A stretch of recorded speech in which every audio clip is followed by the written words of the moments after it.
السلام علیکم ورحمۃ اللہ وبرکاتہ۔ سیرت مصطفیٰ صلی اللہ علیہ وسلم کی ایک اور قسط کے ساتھ ہم حاضر ہیں، اور کوشش یہ ہوتی ہے کہ ہم آپ کے سامنے نبی صلی اللہ علیہ وسلم کی سیرت کو مصدقہ اور مستند حوالوں کے ساتھ آپ کے سامنے لے کر آئیں۔ آج ہم اس بارے میں بات کریں گے کہ نبی صلی اللہ علیہ وسلم جب جوان ہوئے تو کن صفات اور خصائص کے ساتھ جوان ہوئے، اور اپنی جوانی کے ایام میں نبی صلی اللہ علیہ وسلم نے کون کون سے کاموں کے اندر مشغولیت اختیار کی۔ اس بارے میں سب سے پہلی جو روایت میں آپ کے سامنے لانے والا ہوں وہ داؤد بن الحسین سے مروی ہے، اور 3 کتابوں کے اندر اس کے حوالے ہیں۔ سب سے پہلے ابن سعد، جس کو طبقات ابن سعد ہے، اور پھر ابن عساکر کی تاریخ میں ہے، اور پھر خصائص کبریٰ جو کہ شمائل کی کتاب ہے اس کے اندر ذکر ہے۔ وہ فرماتے ہیں کہ لوگ یہ کہتے تھے کہ رسول اللہ صلی اللہ علیہ وسلم اس شان کے ساتھ جوان ہوئے کہ آپ اپنی قوم میں سب سے زیادہ بامروت تھے، سب سے زیادہ اخلاق والے تھے، اور سب سے زیادہ اپنی ہمسایوں کی خبرگیری کرنے والے، مہمانوں کی مہمان نوازی کرنے والے، اور لوگوں کی مدد کرنے والے، اور فحش گوئی سے اور ہر طرح کی برے کاموں سے کوسوں دور تھے، اور اسی وجہ سے اور آپ اپنی قوم کے اندر صادق اور امین کے نام سے بھی جانے جاتے تھے، اور لوگ جو تھے اپنی امانتیں آپ کے پاس رکھواتے تھے۔ جتنی بھی میں نے آپ کے سامنے صفات بیان کی ہیں، اس کی تائید ایک اور حدیث سے بھی ہوتی ہے، اور وہ یہ ہے کہ جب آپ صلی اللہ علیہ وسلم پر پہلی دفعہ وحی نازل ہوئی تو نبی صلی اللہ علیہ وسلم پریشان ہو کر گھبرا کر اپنے گھر جب تشریف لے گئے تو حضرت خدیجہ رضی اللہ تعالی عنہا سے کہا کہ زملونی زملونی، کہ مجھے چادر اڑا دو، کیونکہ آپ صلی اللہ علیہ وسلم ڈر کی وجہ سے کانپ رہے تھے۔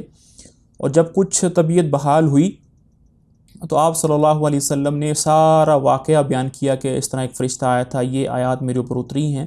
تو حضرت خدیجہ رضی اللہ تعالی عنہا نے فرمایا کہ لن یخزیک اللہ ابدا، کہ اللہ تعالیٰ کبھی بھی آپ کو ضائع نہیں کرے گا۔ انک تحمل الکلہ، آپ لوگوں کی مدد کرتے ہیں، ان کی پریشانیوں کو اپنی پریشانی سمجھتے ہیں، وتقری الضیف، مہمانوں کی مہمان نوازی کرتے ہیں، اور تعین الناس علی نوائب الحق، اور لوگوں کی مدد فرماتے ہیں۔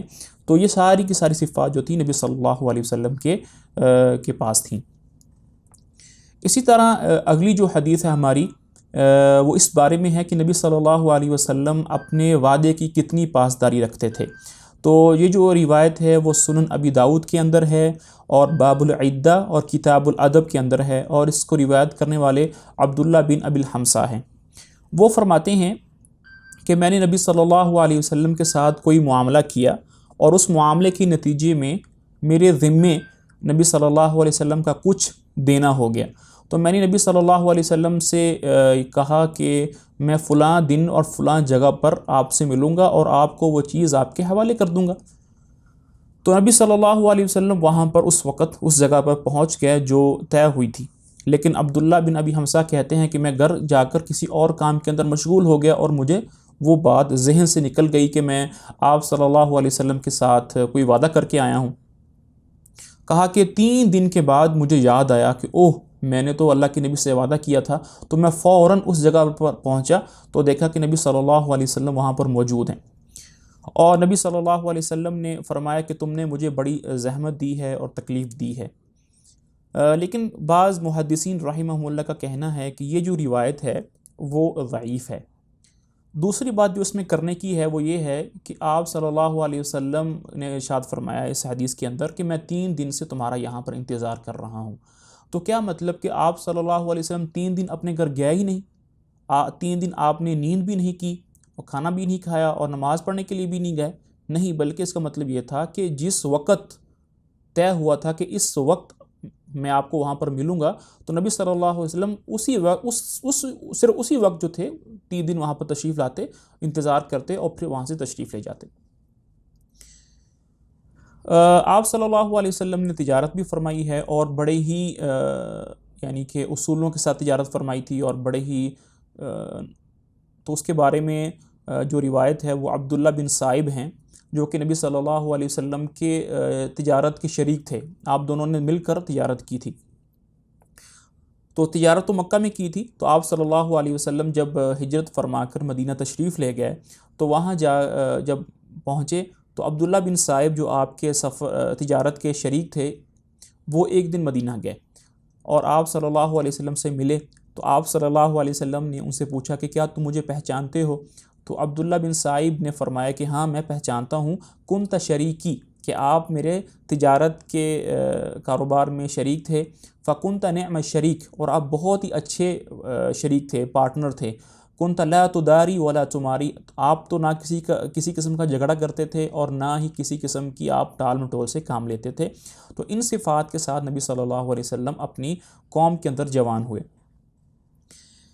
اس کے بعد آپ صلی اللہ علیہ وسلم نے کیا کیا کام کیے اور کن کن کاموں کو اپنی مشغولیت بنایا؟ ایک تو تجارت تھی، دوسرا آپ صلی اللہ علیہ وسلم نے بکریاں بھی چرائی ہیں، اور بکریاں نبی صلی اللہ علیہ وسلم نے 2 مرتبہ چرائی ہیں. ایک دفعہ تو بچپن کے اندر، جب قبیلہ بنی سعد، جہاں سے ہماری اماں جان حلیمہ سعدیہ تھی، جب آپ صلی اللہ علیہ وسلم بچپن میں ان کی رضاعت میں وہاں پر تشریف لے گئے تھے، تو اپنے رضاعی بہن بھائیوں کے ساتھ مل کر آپ نے چھوٹی عمر کے اندر بکریاں چرائیں.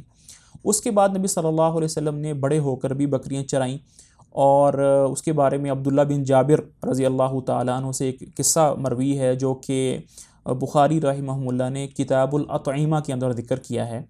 وہ فرماتے ہیں کہ ایک دفعہ ہم نبی صلی اللہ علیہ وسلم کے ساتھ ایک وادی جس کا نام مر الظہران تھا اس وقت، اور آج کل اس کا نام جو ہے وادی فاطمہ ہے، وہاں پر ہم نبی صلی اللہ علیہ وسلم کے ساتھ جمع تھے، اور ہم پیلو کے درخت کے پھل کو چن رہے تھے.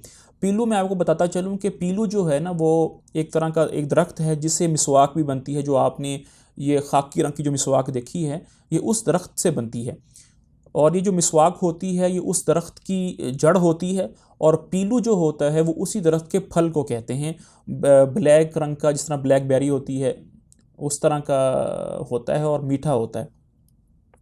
تو ہم وہ پھل چن رہے تھے، تو آپ صلی اللہ علیہ وسلم نے ارشاد فرمایا کہ سیاہ رنگ کے دیکھ کر چنو، کیونکہ وہ زیادہ خوش ذائقہ ہوتے ہیں اور زیادہ لذیذ ہوتے ہیں.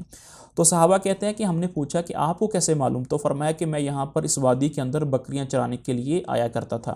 تو وہ صحابہ نے پوچھا کہ آپ نے بھی بکریاں چرائی ہیں؟ تو نبی صلی اللہ علیہ وسلم نے فرمایا ما من نبی الا ورع الغنم، کہ کوئی نبی نہیں بلکہ، تو آپ صلی اللہ علیہ وسلم نے فرمایا کہ ما من نبی الا رع الغنم، کہ ہر ایک نبی نے بکریاں چرائی ہیں. اس کے بعد ایک اور دوسری روایت ہے جو کہ حضرت ابو ہریرہ رضی اللہ تعالی عنہ سے مروی ہے، اور وہ بخاری رحمہ اللہ نے اپنی کتاب صحیح کے اندر ذکر کی ہے، اور کتاب الاجارہ اس کے اندر ذکر کی ہے.